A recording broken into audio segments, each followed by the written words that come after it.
March 10th, 1762, a 62-year-old cloth merchant from Toulouse named Jean Calas was executed for the murder of his son, Marc-Antoine.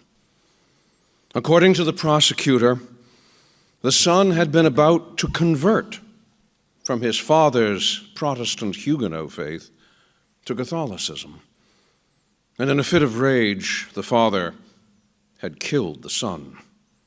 Jean Calas, however, denied the accusation and persisted into the denial right up to the moment when he was tortured and strangled. The torture was twofold: an 18th century version of waterboarding, then breaking his limbs on the wheel. But after 2 hours of torture, it was observed he neither wavered nor cried out. And his last words were, "I die innocent." There was a sensational aspect to this case, since it began to appear from the start that Jean Calas had been singled out by the authorities not because he was a murderer. He was not. The young Calas was actually a suicide. He was singled out because Jean Calas was a Huguenot. In Toulouse, a Huguenot could not be a lawyer. No Huguenot could be a surgeon, a bookseller, a printer. Word of the case was brought by Jean Calas' other son, Donat, to the famous playwright and essayist, François-Marie Arouet, better known by his pen name, Voltaire. For the next 3 years, Voltaire amassed growing mounds of evidence that pointed to Jean Calas' innocence. And why? You will ask me, perhaps, why I interest myself so strongly in this Calas who was broken on the wheel, Voltaire asked. It is because I am a man. Voltaire had taken as his battle cry in 1759, "Écrasez l'infâme," crush the evil. Crush the evil of bigotry. Crush the evil of organized stupidity. Crush the evil that thinks that power can substitute for truth. Finally, on March 12, 1765, a judicial panel reversed Calas' conviction. Far too late to save his life, but enough to save his reputation. 216 years after l'affaire Calas, a great admirer of Voltaire, which is Alan Charles Cours, found his own version of Jean Calas, which was me.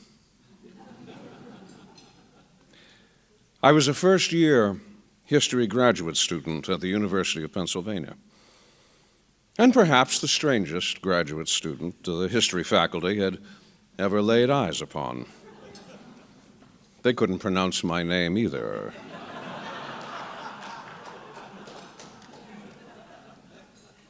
I came from a small Protestant religious college that none of them had ever heard of, and embraced a Protestant evangelicalism that the other faculty sneered at as fully as Calas' condemners had sneered at his.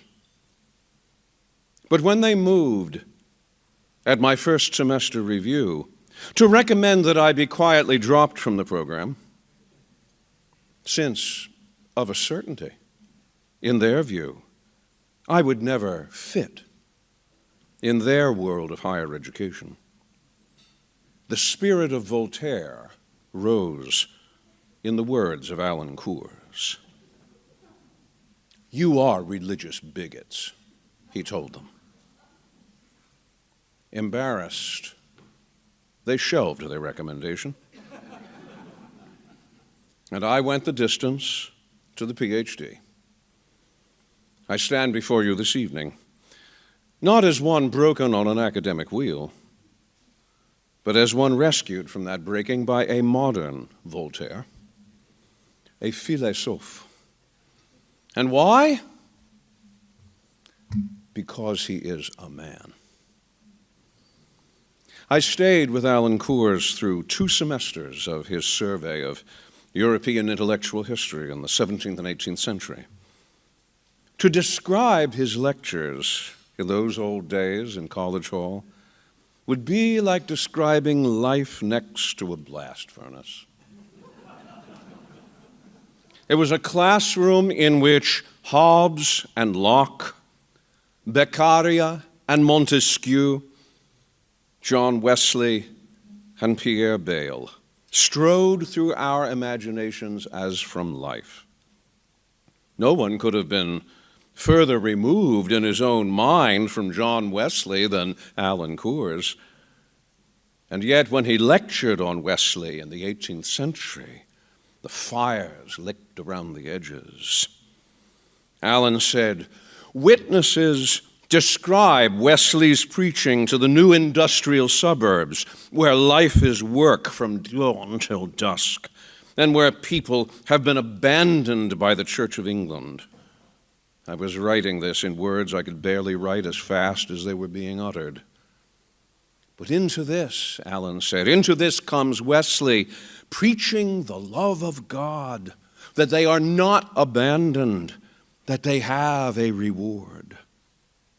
Yet to the philosophers and scholars, Wesley has a different message. Do you think that the solar system is routine? Then consider the God who made it.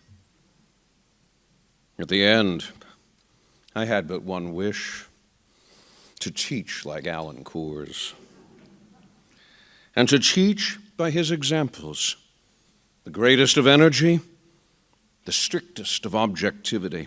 When asked in class what he really thought about Wesley's gospel, Alan replied, "If you can guess what I think personally about any of these issues, I will consider that I have failed." And behind it all rises the figure of Voltaire. The Voltaire who writes against arbitrary authority as the source of wrong, who seeks freedom of thought, of the press, of expression, of conscience, of securing for people the freedom to pursue the simplest tasks of this world, the cultivation of their own gardens. These are the lessons taught by Alan Coors. Lessons that burned their way into my mind, and it is not too much to say that all that I have done in the years since our first encounter, early one morning in the fall of 1978, is the fruit of the trust that you placed in me, a friendless, fatherless boy. Nor was I, in fact, the last Jean Calas whom you rose to defend, as the case of Eden Jacobowitz demonstrated. But the lessons were always the same, and these are the lessons which I now seek to pass on to yet another generation. And to Alan Coors tonight, I say this: écrasez l'enfant. Écrasez l'enfant, mon professeur modèle. Écrasez l'enfant jusqu'à la fin. Thank you.